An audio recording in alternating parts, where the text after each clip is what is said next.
I have good news, and that is that we have received tremendously good work and tremendously good service from the Security Services of Parliament. They have kept me updated all the way with regards to the break-in. They are on the top of their game. They have looked at a series of footage that they have found in and around the time. Unfortunately, it's just, well, I suppose, clever timing on behalf of the thieves, unlucky timing for us that it was during the local government election. So, of course, one cannot go through 6 weeks of footage, but they have been incredibly helpful. And I would publicly like to thank Mr. van der Spey and his team for the assistance that they've given me. They have certainly made my offices feel a lot more secure. And I would also like to agree with the Honourable Hlengiwe that the parks are terribly important. The spate of snakes that we have seen around the parks, our biggest fear is a grown-up adult knows what to do when they see a snake, but a child may be interested and approach the snake. So, you know, something it seems mundane to some as a snake, but it could be life-threatening otherwise. So I agree completely that the park should also be a place where ourselves and our children feel safe to be.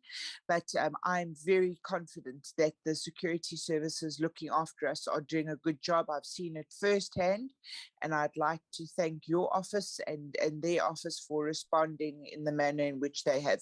It's been a pleasure to deal with them in an unpleasant situation. Thank you. Thank you. Thank you very much, Honorable Mazoni. Thank you for the positive news. Honorable Kalipi, followed by Honorable Papo, and Honorable Singh will be the last on this matter. Ndiabulela Speaker, I wanted to get a clarity. Yes. Also agreed on what Honorable Hlengiwe also raised, because it's a cause for concern for members who are residing on villages. But I wanted to get a clarity in terms of the terms and reference of this task team that you are going to establish, because as far as I remember, Speaker, this is not the first incident happened in Parliament.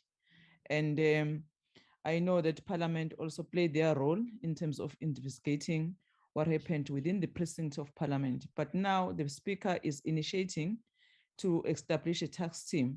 So I just want to check the terms of reference and what the Speaker is raising. I think is very important to say that if there is a member who is being reported that there was a break-in in his or her offices, so the Speaker must be proactive in terms of avoiding that. So this tax team is Ohamba is Ifigeipi, because I'm looking at a Speaker at it in such a way that it must not happen. And it's also raised some concerns that in Parliament, inside Parliament, we have to experience such things. Is very scary. As I'm saying, Speaker, this is not the first time. It happened with our president, and I can't remember what can be kanjani case yakona, but it is very scary that we can be experiencing a break-in in Parliament. So I recommend what the Speaker is saying, is going to establish this task team, but just clarify the scope, as Honorable Natasha is saying. What is the scope of this task team? What are we intended to achieve? Because my intake, Speaker, we must just avoid at all costs to happen this thing in Parliament. Thank you, Speaker. Thank you very much, Honorable Kalipi. Well, my assumption, even before the rest of the members, the ones who have their hands up, speak, my understanding is that we will sit and develop the terms of reference. I think what is important is not so much that we will deal with technical aspects of that work, but we will not duplicate the work of the existing structures, but there has to be some form of accountability. And I believe that accountability should be at the level of the honorable members.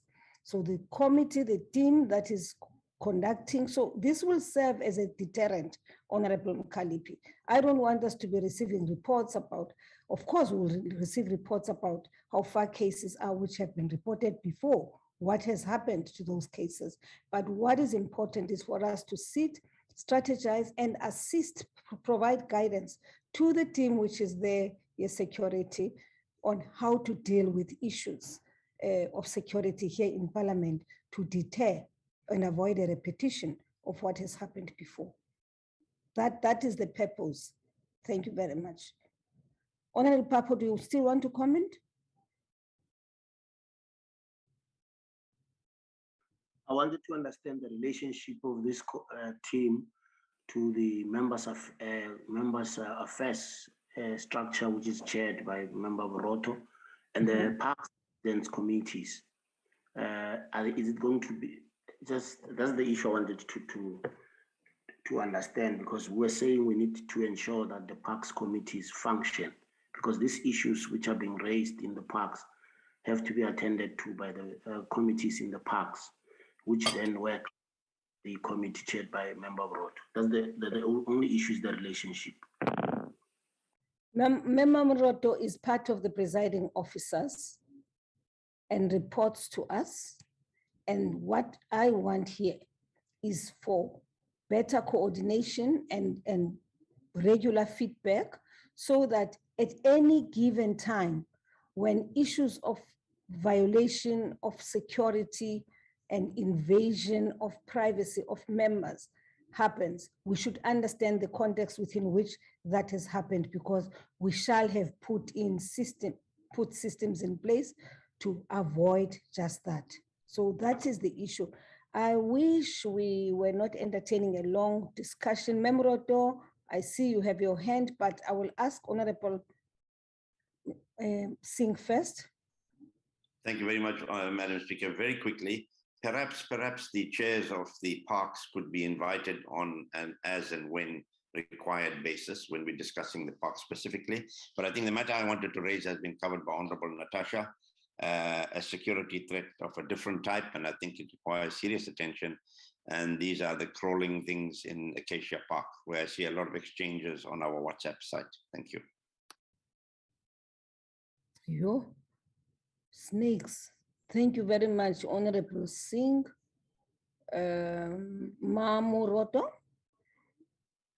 Thank you, Speaker. Good morning. Speaker, I think I agree with you on the task team for the security, but on the issue of the parks and then the snakes, I just want to say that we are meeting with Public Works on the 3rd of December, and the issue is known to the chief whips because we raised the issue of the parks being neglected. The grass is long and so on. So we will be dealing with that matter of the safety in the parks in terms of the cleanliness and the snakes and all the other issues. Thank you. Oh, thank you very much, Boroto. Honorable Mkhal, is that the old hand or a new one? Yeah, old one, Speaker. Old Okay. one in a young person though. That's a legacy. What are you suggesting about us? What are you saying? Thank you very much. Honorable Julius. No, thank you, Chairperson. No, I agree with the task team, but I think we should also look into what the role was of others. Why was it? How did we get to this stage? Because for me, if people cut grass and do all the work that they were supposed to do whilst we were not in the parks, this thing wouldn't have happened. Now, for me, there's another problem, and it is financial issues now. Okay. Thank you very much, Comrade Julius. I now invite Mr. Kaso. We all know that it increased heavily, Madam Speaker. And for me, seeing a snake on my stoop the other day, I'm not going to sleep there. I'll fly in and out. I'm not going to sleep there. I'm not sleeping with snakes. I don't know whether there are snakes in my house, So there should also be people to go and check our houses, whether it's safe for us to go back. I don't know whether there's a snake under my bed or so. When I saw these 2 snakes on my stoop, the 2 doors were open because I wanted ventilation in the house because I haven't been there in a while. Now, I don't know what's in there. I'm not going there. Honestly, I'm not sleeping with snakes. And I'm sure lots of members will do that. You know, and it will cost us in the long run, you know, flying in and out. We have the houses to reduce flights also. So, Madam Speaker, that should also be taken into account. Thank you. I understand, Honorable Julius. You belong to the same club as myself. We will do something about it. Me too, Speaker. I belong to this elite club that you talk about. Thank you.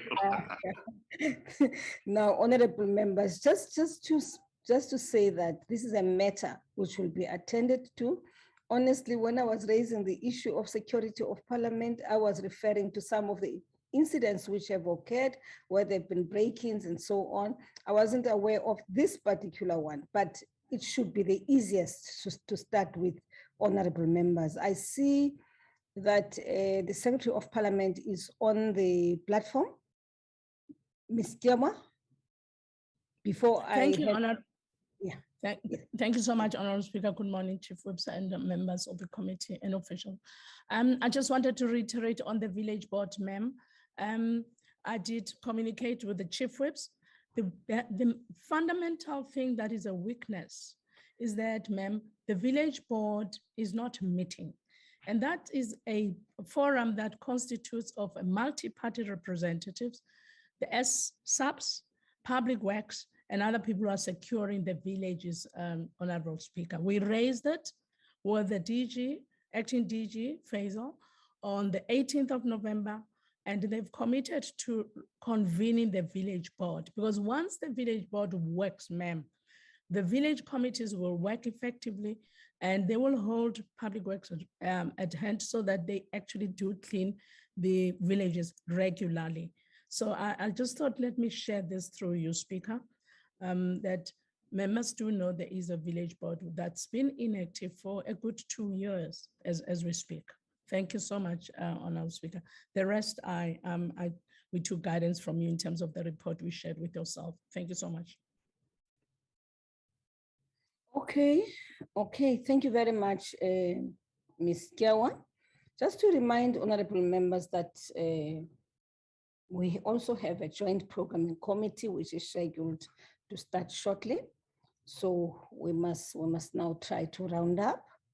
Honorable members, I think we have noted the issue of security, including issues related to what Honorable Jules has raised. And all I wanted was for us to adopt this. The team will have to come together as quickly as possible, develop terms of reference, see how we can assist Boroto and her team, how we can assist, and even ensure that this board we are referring to, Ms. Kiawa, is indeed functional. So the most important thing for us now is to put measures in place which will deter a repeat of such a occurrence. That for me is okay. Honorable Lechisa, I see your hand. DS. Honorable DS, I see your hand. Okay, I proceed then to invite Honorable Class. Oh, there you are. You are muted. You are muted, Honorable Lechisa, DS. Unmute, please. We'll get ICT to assist him, ma'am, because his mic is on. Okay, thank you very much. Thank you. ICT assistment. Thank you, DS. Oh, okay. There seems to be a problem there, DS, even though you are unmuted according to the system here, but we can't hear you. You are not audible at all. The system is delaying you. Born before technology. I see something in Very the ears. Now there's a phone there as well. Okay, Can you hear me? you can Can you hear see. me, And Madam Speaker? yes, the system is delela you. Yeah. Can you hear me?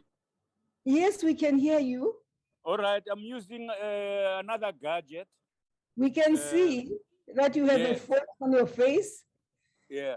Now, what I wanted to say is that I have had discussions, 2 of them, with the Deputy Minister of Public Works.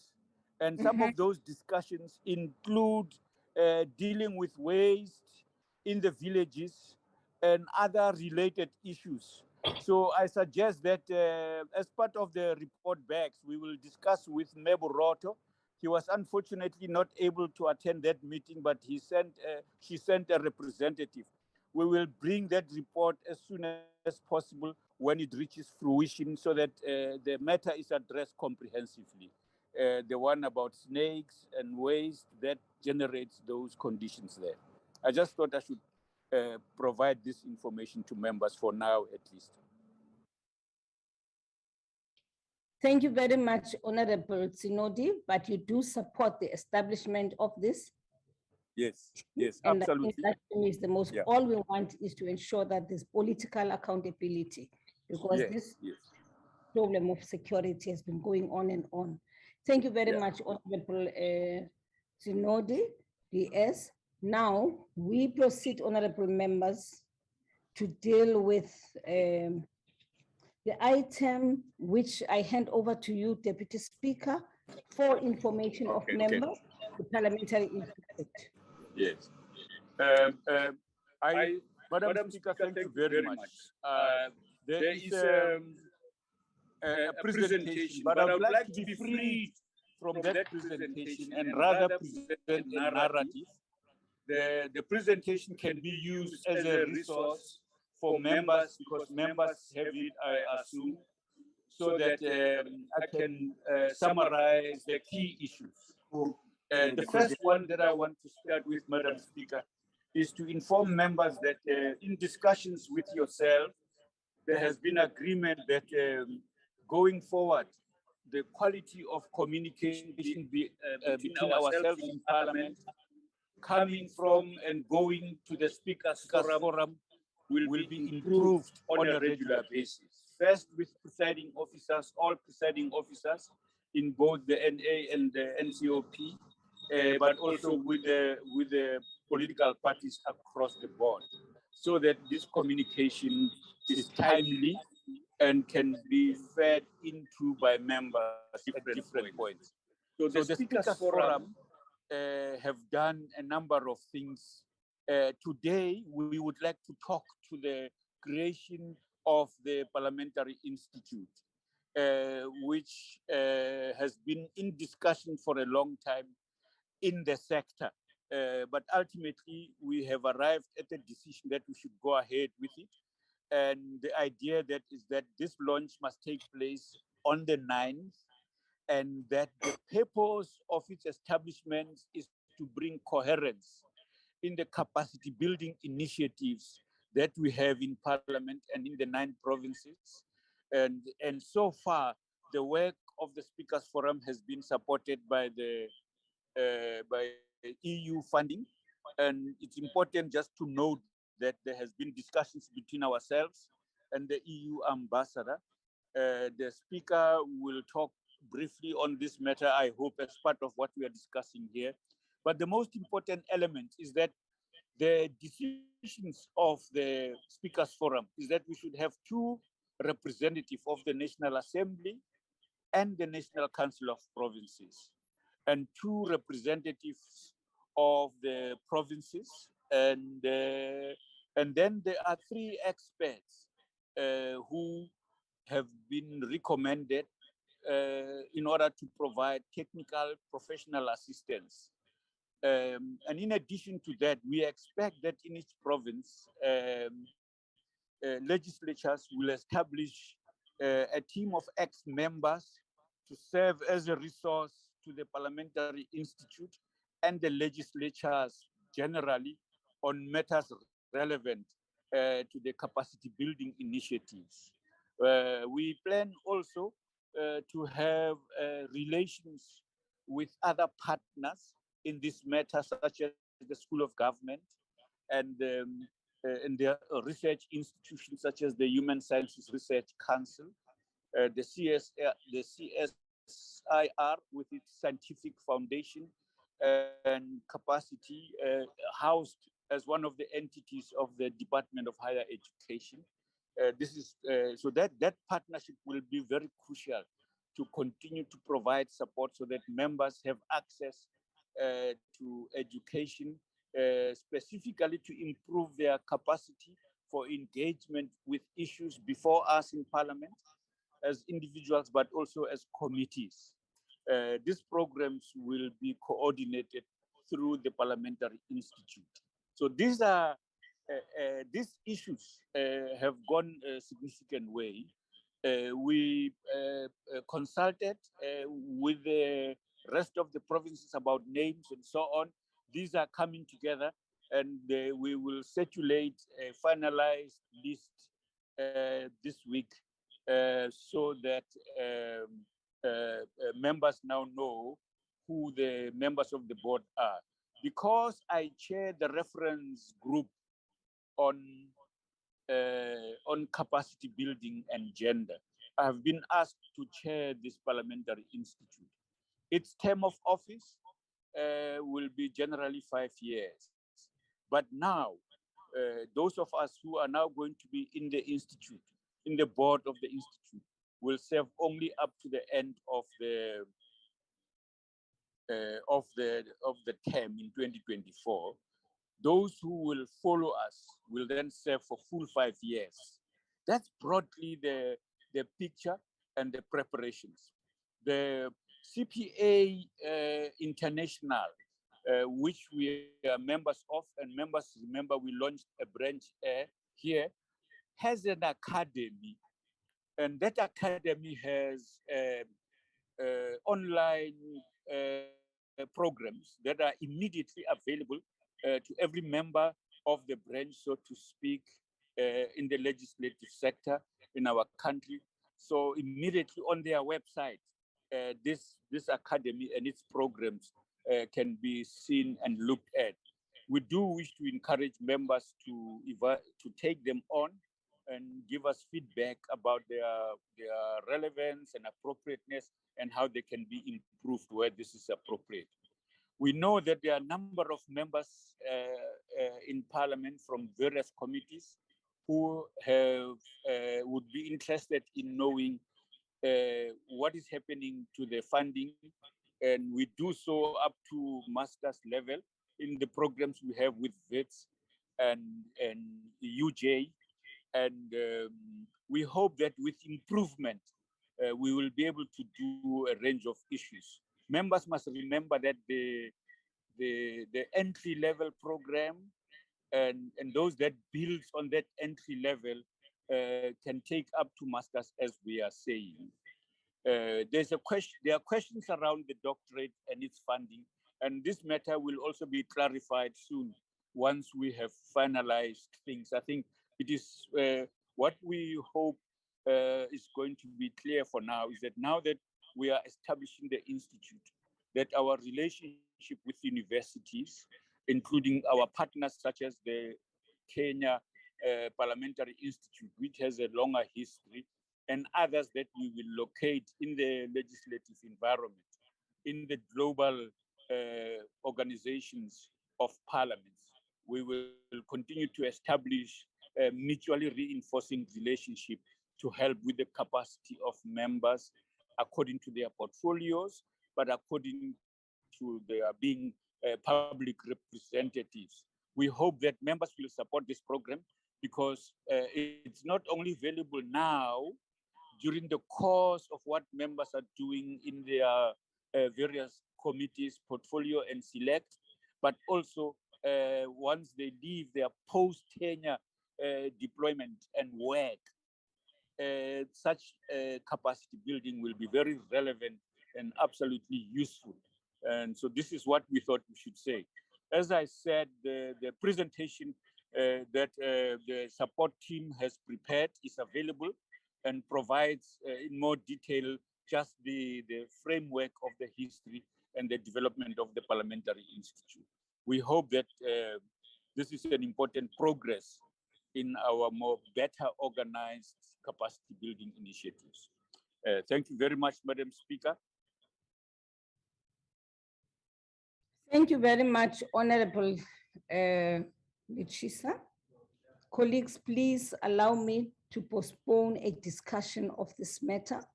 There is a lot of information which was given here by the Honorable Deputy Speaker, and I would request the Deputy Speaker to prepare a written report for circulation of all the issues he was talking to.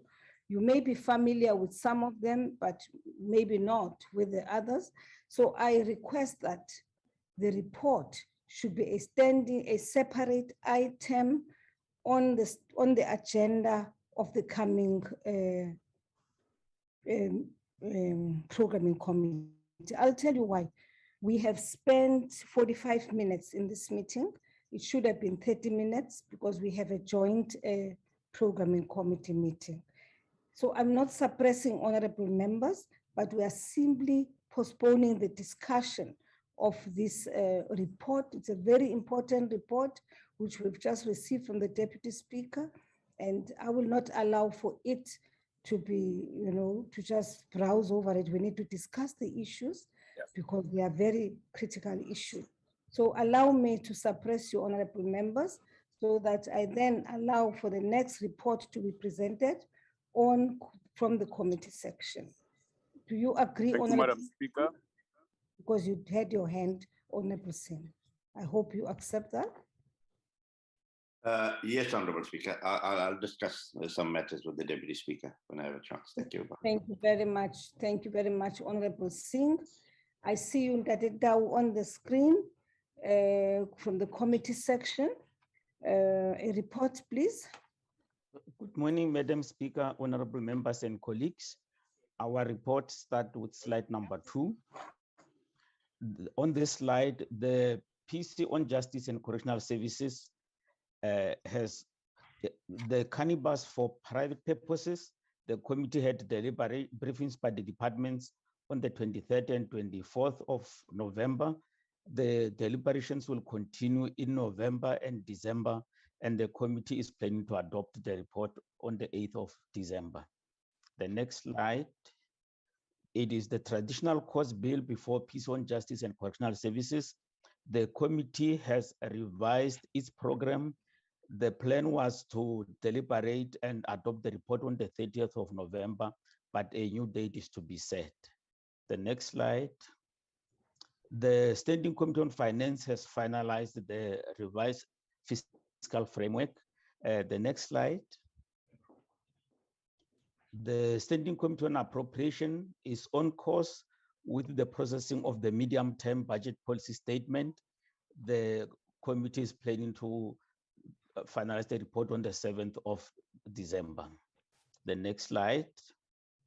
The Standing Committee on Appropriation is also on course with the Division of Revenue Amendment Bill with the finalization of the revised fiscal framework. The bill has been referred. Now the committee is planning to finalize the report this coming Friday, which is tomorrow. The next slide. The Standing Committee on Finance has finalized the tax and revenue bills yesterday. The report will be on ATC. The next slide. PC on Mineral Resources and Energy is busy with the public hearings on Gas Amendment Bill. The committee is currently in KZN, and the next leg will be the virtual public hearings on the 30th and the 3rd of December. The next slide.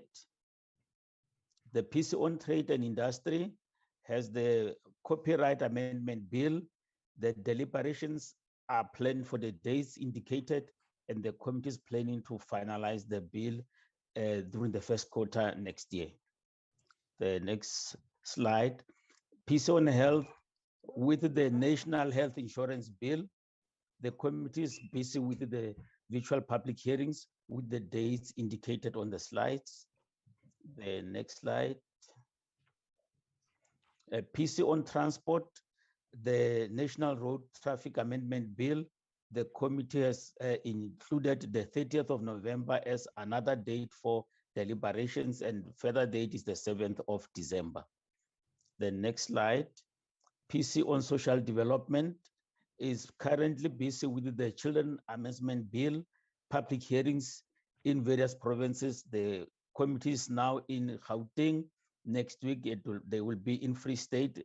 The week that follows is Western Cape, and the committee is planning to finalize the report in March 2022. The bill has got a deadline, a constitutional court deadline, but the process is on course. The next slide. This is the statutory appointments before PC on communications. The committee has finalized the interviews for SABC board members. The process of adopting the report has been postponed. The vetting process is still taking place. The next slide. This is the MDDA board statutory appointments before communications. Interviews also have been finalized, but the process of vetting is still taking place. The committee will determine the date to finalize the report. The next slide. The statutory appointments also before PC on communications. That is the appointment of ICASA councillors. The committee completed the interviews.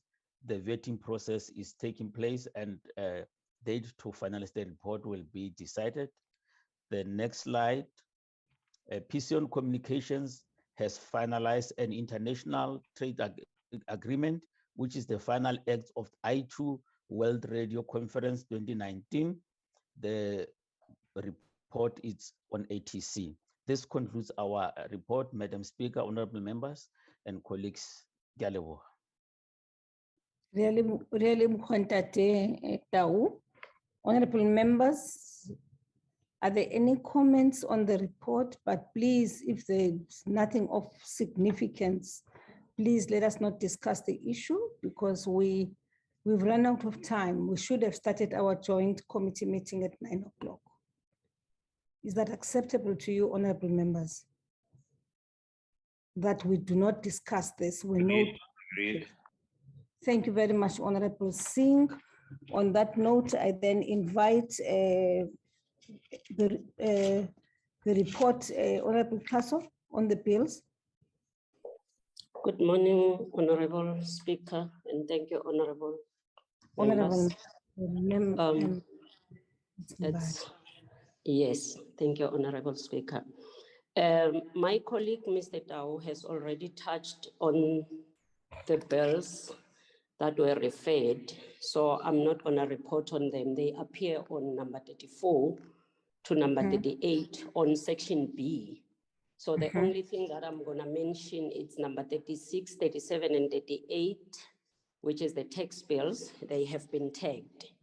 And for information purposes, I will report that the criminal procedure and second special appropriation bills were passed yesterday, and they have been sent to the President for assent. Thank you, Speaker.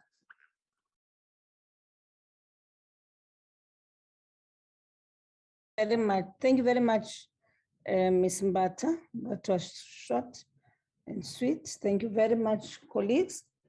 Colleagues, we note that, and we're happy that at least there's finality on some of the bills, and hopefully the presidency will ensure that these are ascended to as quickly as possible. The next one, honorable members, is the consideration of the draft parliamentary program. Mr. Klaso. Thank you, Madam Speaker. The programming whip will present the program, just highlight.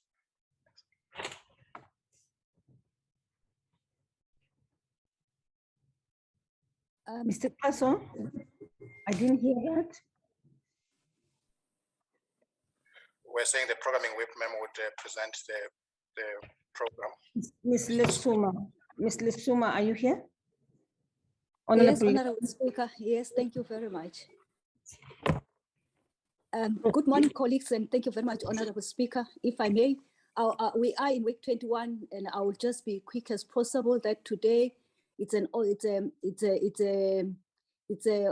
oral questions for reply by the Honorable President at 14 hours, and then tomorrow then it will be what you call it committee day. Other than that, the rest it has been as circulated chase reflect like that. Only safe to say that the ethics report that was scheduled to be before the House next week, it will be on the last week before the House rises, because the Honorable Speaker must preside on that when that report is being presented, Honorable Speaker. That's an only highlight that I may make an emphasis on. Other than that, as circulated, the rest, Chair.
Madam Chair, we've already logged in.